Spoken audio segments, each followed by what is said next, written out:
फिर बाद ये एसीबी पहले से नोटिस दे चुकी है। ये सब कुछ जो चल रहा है ये चुनावों से पहले हमने देखा था, लेकिन चुनाव होने के बाद, क्योंकि अब तो किस्मत ईवीएम में कैद हो चुकी है, अब तो कल पता चलेगा। ये पहली बार ऐसा हो रहा है कि इस दौरान भी नतीजों से एक दिन पहले इतनी खटपट हो रही है। क्या तथ्य सामने आएंगे, इस पर सबकी निगाहें टिकी हुई हैं। रिपोर्ट दिखा रहे हैं आपको।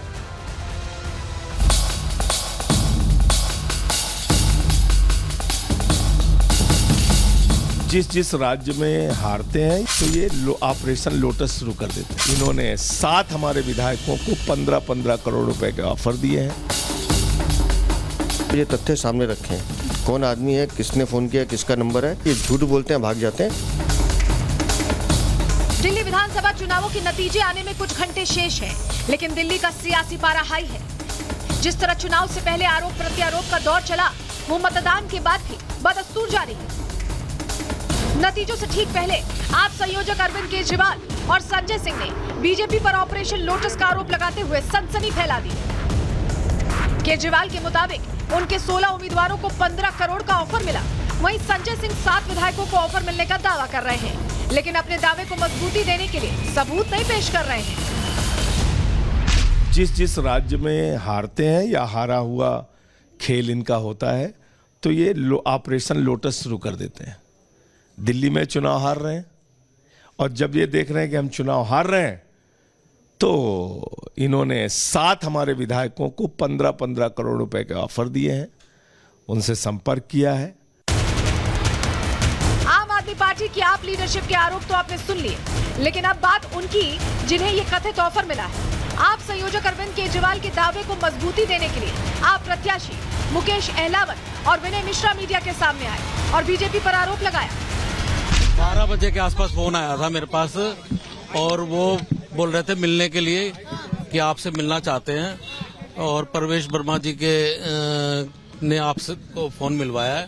फिर उन्होंने मेरे को ये बोला, रिकॉर्डिंग तो देखो ऐसा है, व्हाट्सएप कॉल किया है, कोई व्हाट्सएप कॉल मेरे पास कोई आया था और मेरे से बात करके गया। क्या बोला उन्होंने यही बोला कि 15 करोड़ रुपए ले लीजिए और अगर किसी को साथ लेके आते हैं तो मंत्री परिषद भी आप ले लीजिए। मैं आपको वो बता रहा था कि बीजेपी का आदमी है। मुकेश और विनय दावा तो कर रहे हैं कि उन्हें ऑफर मिला, लेकिन ना तो वो ऑफर देने वाले को पहचानते हैं और ना ही उनके पास ऐसे सबूत हैं जिससे ये साबित होता कि ऑफर बीजेपी की तरफ से मिला है। यही वजह है कि बीजेपी इन आरोपों को निराधार बताते हुए उपराज्यपाल के पास जांच की अर्जी लेकर पहुंच गई। मामले की गंभीरता को देखते हुए एलजीबी के सक्सेना ने भी फौरन एसीबी को एक्टिव कर दिया। आदेश मिलते ही एसीबी की टीम आप संयोजक के घर पहुंच गई और शुरू हो गया सवाल जवाब का दौर। एसीबी की टीम जब यहाँ पर आई थी, खाली हाथ आई थी, उनके पास कोई नोटिस नहीं था। 1.5 घंटे में उन्होंने किससे ऊपर से इंस्ट्रक्शन ली। इंस्ट्रक्शन लेने के बाद अभी हमारे को 5 मिनट पहले एक नोटिस सर्व किया है। उस नोटिस में हम प्रॉपर तरीके से उसका रिप्लाई करेंगे और लीगल दायरे में जो भी उसकी आगे के कोर्स ऑफ एक्शन होगा वो लिया जाएगा। इस तरीके से यहाँ पर आके उन्होंने ड्रामा किया, ये पूरी तरीके से एलजी ऑफिस को मिसयूज करके, और ये सारा ड्रामा पूरे देश के सामने इसलिए किया गया है क्योंकि भारतीय जनता पार्टी चुनाव बुरी तरह हारने जा रही है। एसीबी की जांच को आम आदमी पार्टी पॉलिटिकल ड्रामा बता रही है, वहीं बीजेपी आपके आरोपों को हार की बौखलाहट करार दे रही है। ऐसी बातें करके पता नहीं कौन सी सनसनी फैलाना चाहते हैं, पता नहीं कौन सी साजिश को आज के अपने स्टेटमेंट के आधार पे वो आगे बढ़ाना चाहते हैं। मुझे लगता है अब आगे अपने राजनीतिक जीवन में ट्वीट पे ही मिलेंगे अरविंद केजरीवाल।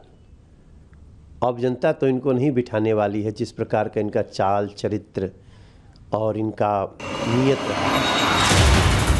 बीजेपी आपके आरोपों को बेबुनियाद बता रही है, साथ ही एग्जिट पोल पर भरोसा जताते हुए कल नतीजे अपने पक्ष में आने का दावा भी कर रही है। लेकिन देखना यह होगा कि एसीबी की जांच में कौन से तथ्य सामने आते हैं। Bureau report, Republic Bharat. तो जांच का दायरा तो बढ़ता जा रहा है, लेकिन आज सुबह 11:30 बजे अरविंद केजरीवाल बैठक बुलाते हैं। जरा तस्वीर देख लीजिए, तमाम जो बड़े चेहरे हैं, बेड़ेबंदी यहाँ शुरू कर दी गई आम आदमी पार्टी की तरफ से। जो 70 विधायक है, 70 के 70 विधायकों को बुलाया गया और जिनको भी टिकट दिया गया, जिनको कैंसिल कर दिया गया, उनको हटा के जिनको टिकट दिया गया उनको बुलाया गया और बेड़ेबंदी शुरू कर दी गई। आम आदमी पार्टी के बड़े नेता लगातार ये दावा कर रहे हैं कि चाहे कुछ भी हो जाए, जीत तो हमारी होगी। सुनिए जरा। इस प्रकार से जनता ने वोट दिए हैं, तैयार रहो सरकार बनने की। और इस बार हम सब लोग पूरे दमखम से सरकार चलाना है, जनता को किए गए वादों को पूरा करना है। तोड़ने का प्रयत्न किया जा रहा है, तो अभी तोड़ने में सफल नहीं हुए हैं वो। आपको भी कोई ऑफर आया है? इस बार तो नहीं आया है। बीजेपी का इलेक्शन कमीशन, बीजेपी का व्यवस्था, तो इसमें कौन सी बड़ी बात है। इसलिए हम सब लोगों को इस बात को लेकर सुनिश्चित रहना चाहिए कि भाजपा कुछ भी कर ले, काम की राजनीति की ही जीत होगी दिल्ली में। भारतीय जनता पार्टी ने जिस परिस्थितियों में सरेंडर किया है और हार मान लिया और लोगों को ऑफर करना शुरू कर दिया, तो ऑपरेशन लोटस का कीचड़ फैलाने की कोशिश कर रही है। उसको झाड़ू सतर्क रहे हमेशा। ऐसा लग रहा है कि पोल्स जो आए हैं, जो एग्जिट पोल्स दावा कर रहे हैं, उसने आम आदमी पार्टी की टेंशन बढ़ा दी है। क्या दावा कर रहे हैं, क्यों टेंशन बढ़ी है, चलिए समझाते हैं आपको, जरा जानकारी आपके सामने रखते हैं। दरअसल पोल्स ने नींद उड़ा दी है आम आदमी पार्टी की। दिल्ली चुनावों में 11 एजेंसियों ने यहाँ पर एग्जिट पोल किए हैं और 9 एग्जिट पोल में बीजेपी को पूरी तरह से बहुमत मिलता दिख रहा है। 2 एग्जिट पोल आम आदमी पार्टी के पक्ष में आए हैं, लेकिन 9 ज्यादा बड़ा नंबर है, ऐसे में टेंशन बढ़ गई है। कल आए 3 नए एग्जिट पोल भी बीजेपी के पक्ष में ही दिखाई दे रहे हैं। केजरीवाल ने सभी एग्जिट पोल्स को फर्जी बता दिया। ऐसे में एग्जिट पोल को बीजेपी की साजिश भी बता रहे हैं, यानी उन्हें टेंशन ये हो गई है कि शायद जीत ना मिले और यही वजह है कि उनके लिए ये थोड़ी मुश्किल खड़ी हो गई।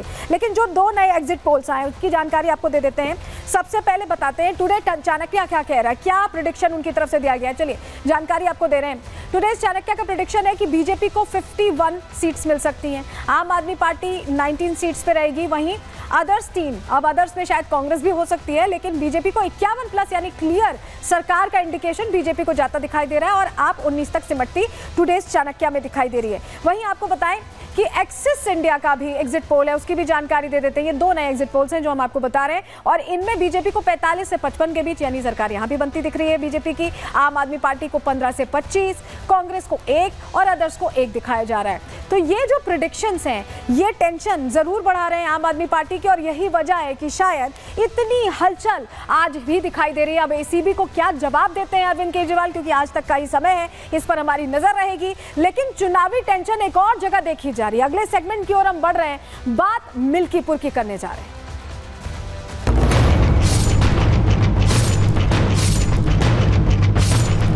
सफेद कपड़ा डाल देना चाहिए उस पर, क्योंकि चुनाव आयोग मर चुका है। अखिलेश यादव जी और समाजवादी पार्टी इस कुकृत्य पर क्षमा याचना करें।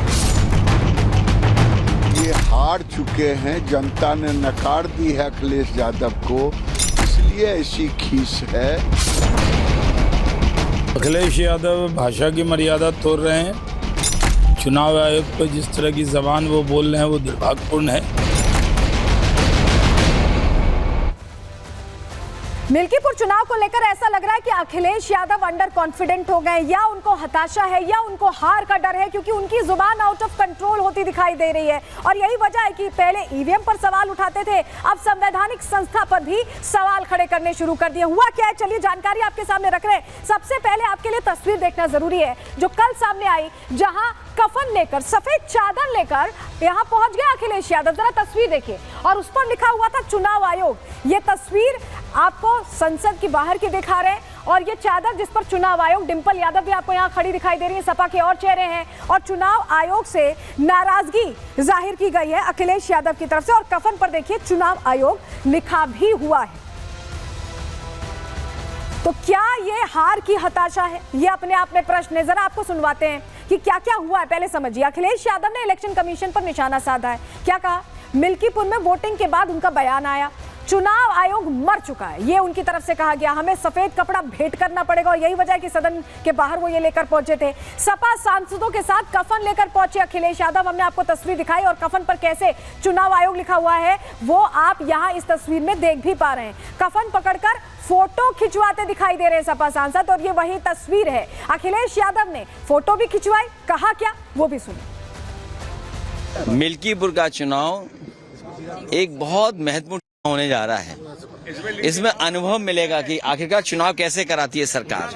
निष्पक्ष चुनाव होगा, कहीं भेदभाव नहीं होगा।